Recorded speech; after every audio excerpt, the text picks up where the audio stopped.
Welcome to our meeting this evening, everyone who's here. We appreciate you being here. It is 5:30 on Thursday, the 6th of July, 2023. We are meeting in the boardroom on Legacy Campus. And we will begin with roll call, starting with Jared. Jared Black, Business Administrator. Jeff Nielsen, Board Member. Kathy Christiansen, Board Member. Terry Rhodes, Board Member. Roger Pulsfer, Board Member. Todd McKee, Superintendent. Randall Bagley, Board Member. Larry Jepson, Board Member. Thank you all for being here, and Board Member Chris Corcoran is excused. Roger Pulsifer will lead us in the pledge and the mission statement. Please rise. I pledge allegiance to the flag of the United States of America and to the republic for which it stands, one nation under God, indivisible, with liberty and justice for all. Our mission is to educate students for success in a changing world. Thank you, Roger. And first on our agenda tonight, we will present the oath of office for our new superintendent. Right down here. Please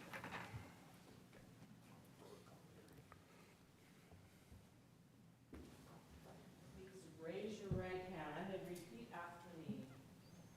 I am Todd McKee. Having been appointed to the office of superintendent. Do solemnly affirm. That I will support, obey, and defend. The Constitution of the United States. And the Constitution of the State of Utah. And that I will discharge the duties of my office. With fidelity.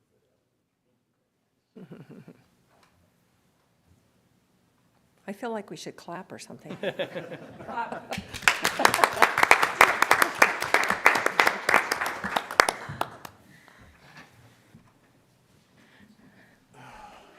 Would you like to give any time to your visitors? Yes, I'd like to acknowledge my dear wife, Emily, who's here with us, as well as my parents, Mike and Maxine.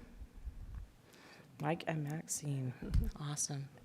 And thank you for loaning us your son and your husband. We appreciate that.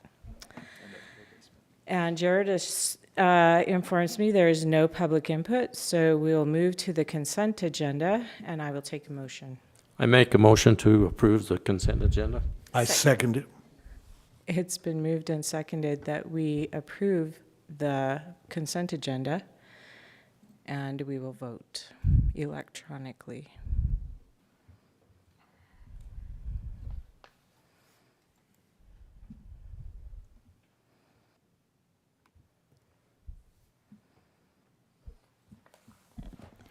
Voting is closed and the motion to approve the consent agenda passes unanimously. Thank you, Jared. The only item we have on our action agenda this evening is a presentation by Matt Dugdale. And is Ryan helping you? Or is he just the silent partner? Silent partner, unless you want to have any questions. Okay. On the parameters resolution for our bond refunding. Thank you for coming, both of you.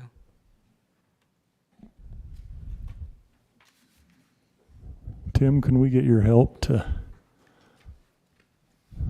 put that up on the screen?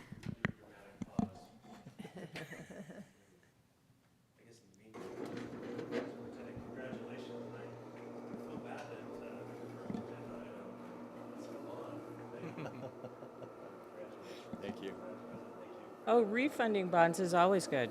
Yes, this is true. Giving money back.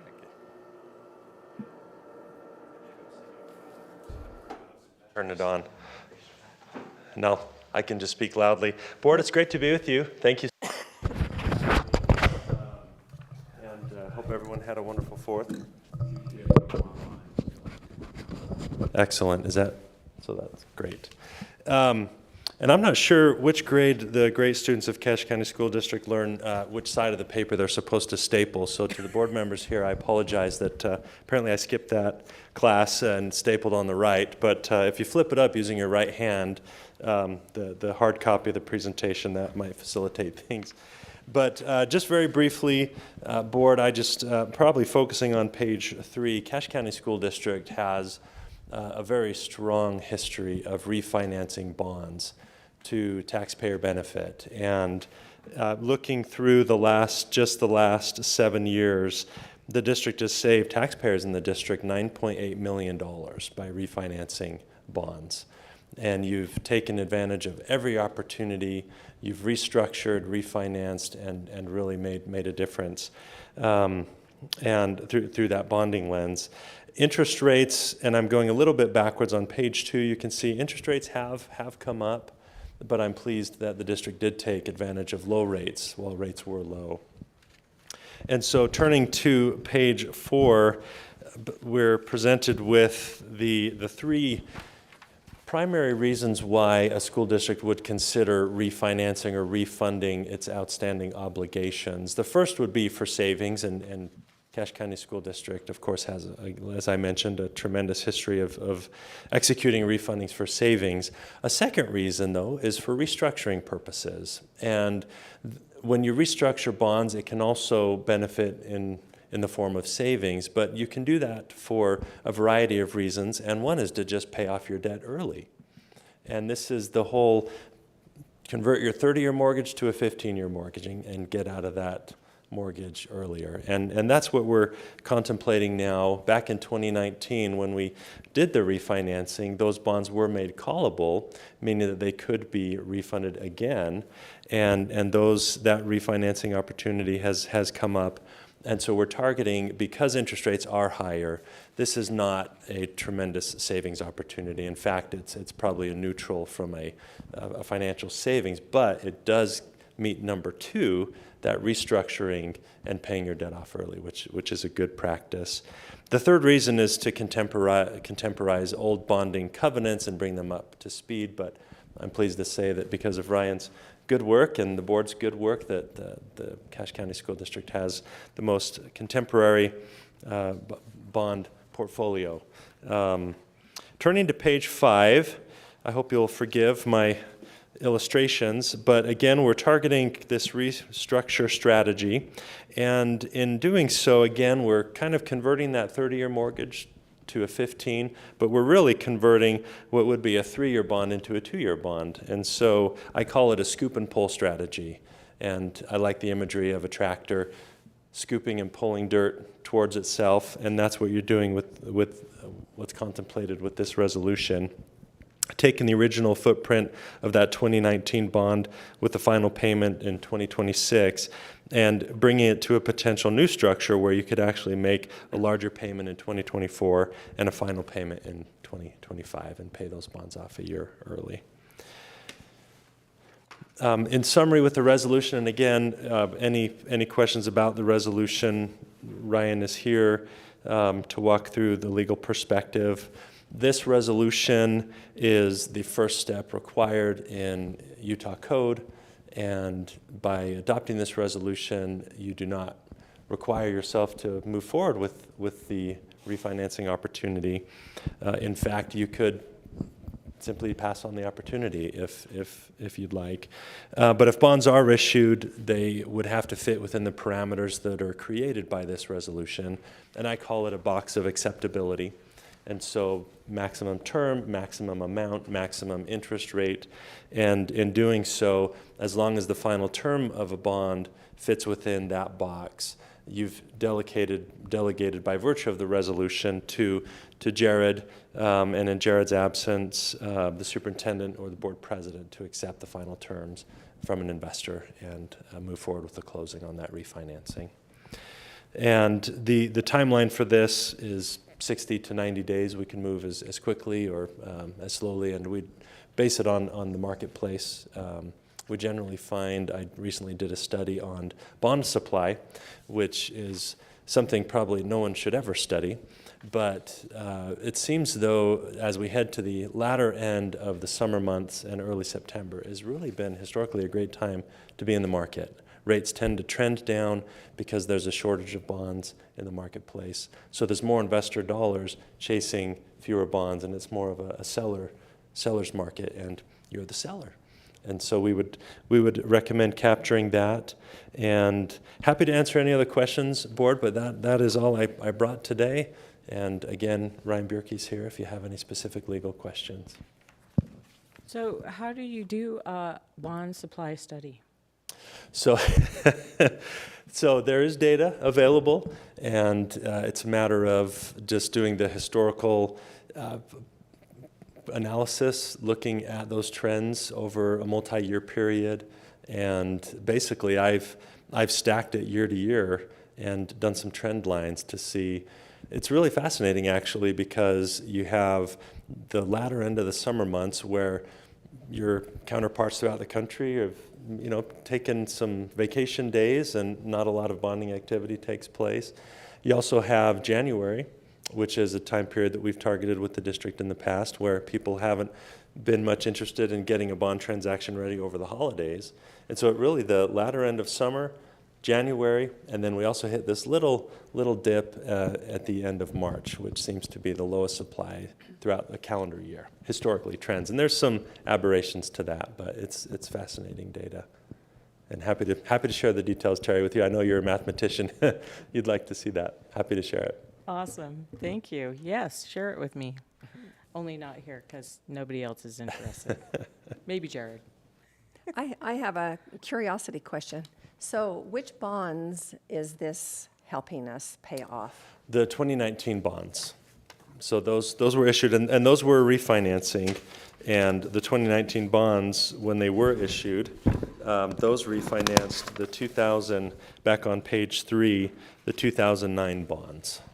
And so it's interesting, over the life cycle of a bond, you can actually, even though we lock in a rate, say in 2009, when you think of cost of capital, it's actually a lifetime calculation because the rate changes by refinancing. And so what was the rate in 2009 reduced in 2019 and could potentially be reduced, with future refundings. So it's an interesting.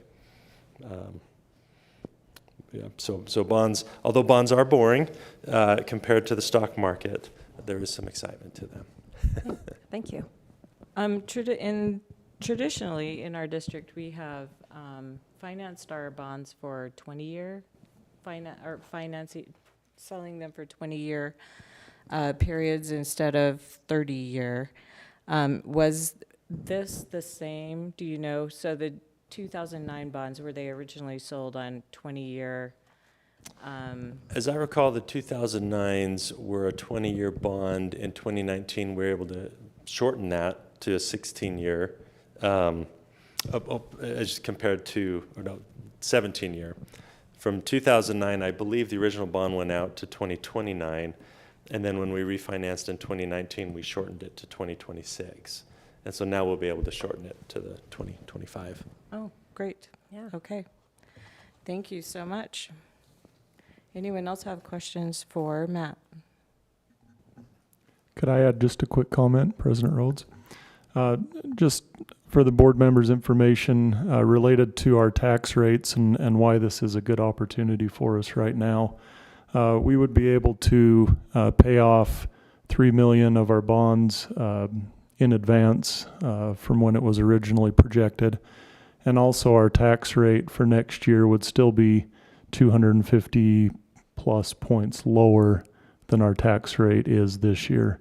Well, we just switched years, so last year.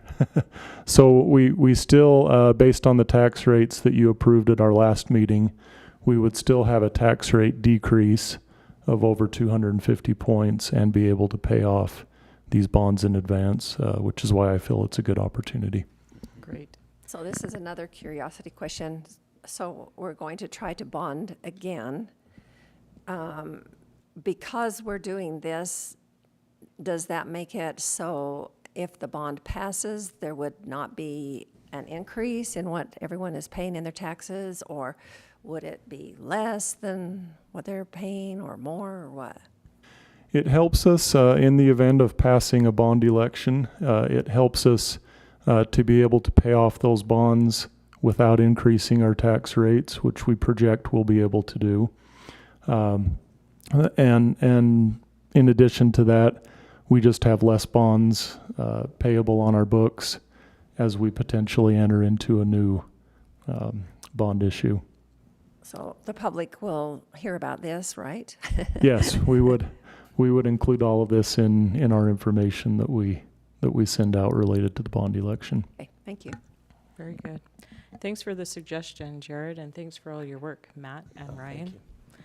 We appreciate you being here. Anyone else have questions or comments? Okay, I'll take a motion. How do we state that? I move that we Approve. There is approve the parameters. some language on there, yeah. Okay, I move that we approve the parameters resolution for bond refunding. Second it. Could you add to that motion of up to 3.5 million? Okay. I approve a resolution authorizing the issuance of up to 3.5 million of federally taxable general obligation refunding bonds, woo, and providing for related matters. I second it. Thanks, Randall. It's been moved and seconded that we approve a resolution authorizing the issuances of up to $3.5 million and the rest of that line. And so, seeing we have no other discussion, we will vote.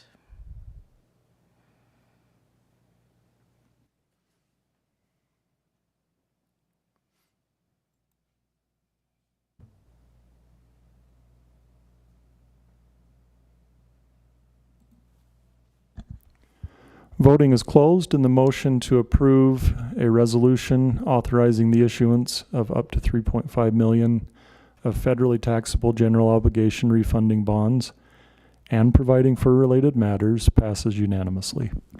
Thank you, Jared. That allows Matt and Ryan to move forward as it is in the best interest of the district. Thank you so much for your work. Next up, we have the reports agenda. Tim, are you presenting TSSA plans? So I'm going to go over to the computer in just a minute to show you what to expect here. So this is the time of year you passed the trust land plans a few weeks ago for schools. This is the TSSA plans for the Teacher Student Success Act, which a few years ago provided discretionary money to schools that they could use in addition to the trust land funds. They went up again considerably this year with the increases in the legislature. So schools now have significantly additional amounts to add into their budgets.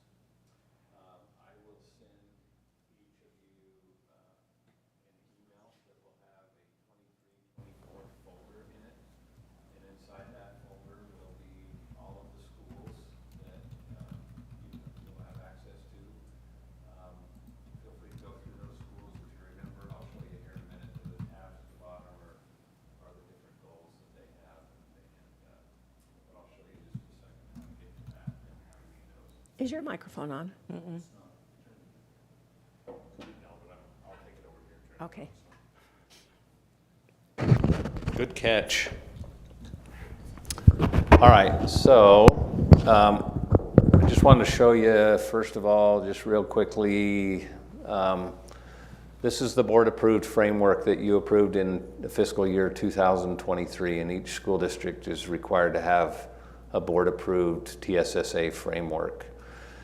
Just want to remind all of you that districts are allowed to take 25% off the top of TSSA funds to augment teacher salary, and so that's built into teacher salaries across the district. You can see that at the top. That's been done since we received the program monies. There are 4 framework areas that we allow spending in: improving outcomes for English language learners, highest academic need, behavior supports that are multi-tiered, and instructional strategy.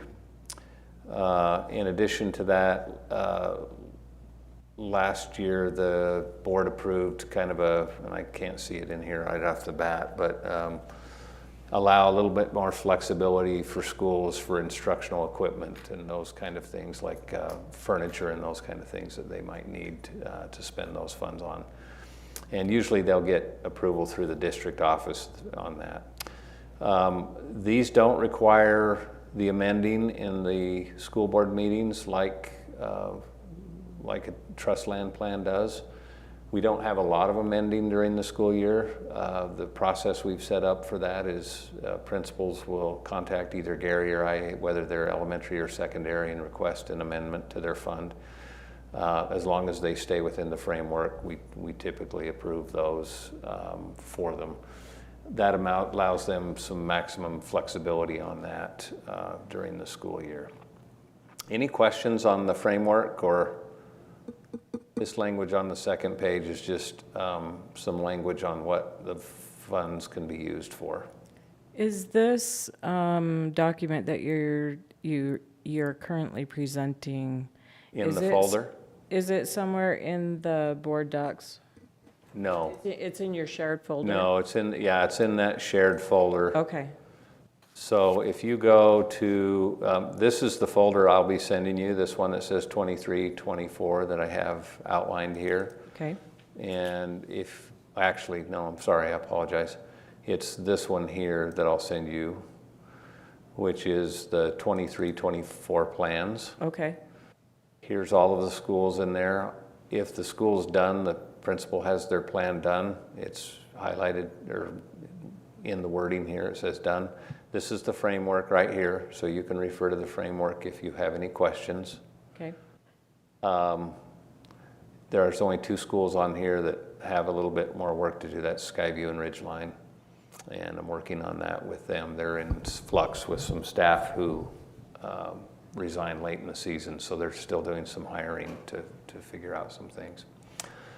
Let me show you I'll just pick Greenville, for example.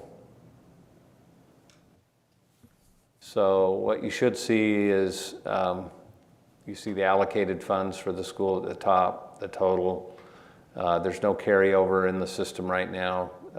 They'll get carryover from last year, but until Jared's done with the audit, that carryover money is not available to them. And then if you look down along, so these are their 3 goals for Greenville. And this is how each of the goals are funded. And then if you want that broken out by category, this 12,000 of it goes towards teacher salary and so on as you work your way down through here. If you want to look at the goals in more detail, you just click on the goal tab here and you can see each of the goals in more detail. This is unique to our school district. Each school district had to come up with a way for the schools to enter that, so there's no state program like the trust land funds, so this is ours. So we've asked them to describe their goal, plan for their goal, funding changes, what happens if there's funding changes, what do they do, and then you can see the individual budget broke down for each of the goals under there. And most schools will zero out. Sometimes there's a rounding error, so you'll get $1 left in their thing here, but don't worry too much about that. It shifts around just a little bit on a couple of schools. I could go in and fix it by adding $1 to their supply fund somewhere, but rather than modify it, just don't worry about the dollar overs and that kind of thing, and you'll be fine. So any questions about that? Okay, so the best way to give feedback to a principal, let's say you're working in goal 1 here, and you don't think they've clearly worded their language on this position here, you can right-click on this cell and just stick in a comment and say, let's see, who's it? Stephanie Adams. Stephanie, I am wondering, ... And she'll get that comment sent to her and can respond to your comment once what's that? And you're welcome to go back and check on responses. We try to resolve all those responses before we approve them. And then in our next board meeting, we'll ask you for approval of those TSSA plans. Did you say right-click on the description? On any cell that you want to put a comment, Okay. so if Any you want the thoughts? comment to go with the amount, or you want it to go with the verbiage here, you just right-click and you can insert a comment right here. Okay. And you're welcome to call me if you have, I think most of you have my cell phone. Feel free to call me and I'll walk you through anything you don't remember. So you said in our next board meeting, we'll be approving these plans. Is that the first meeting in August or the second one? It'd be we try to get it done, we can do it the first or second. There's no hurry for them to get this before the first day of school when they'll start expending the funds, so. Okay. And they could Since it doesn't have to go beyond us, and then it can be done in the second meeting in August, Yeah, when we would normally do action items? yeah. All right, that would be great. Some of these, some school, your timeline for the state is all the way into November. We don't choose to do that because that means it makes it harder for them to start expending their funds and hit the ground running. So we try to do it earlier. We're about a month late of what we've been the last couple of years. We typically do this in June, But it seems that if, the more they can get done before the school, the principals, the more Yes. they can get done before the school year begins. Yep. The better off they yeah, are. yeah. Okay. And 98% of these are all done and ready to go for you, so, All right. okay. Anyone else have questions? Thanks, All right. Tim. Thank you, Tim. Thank you. Any board member reports?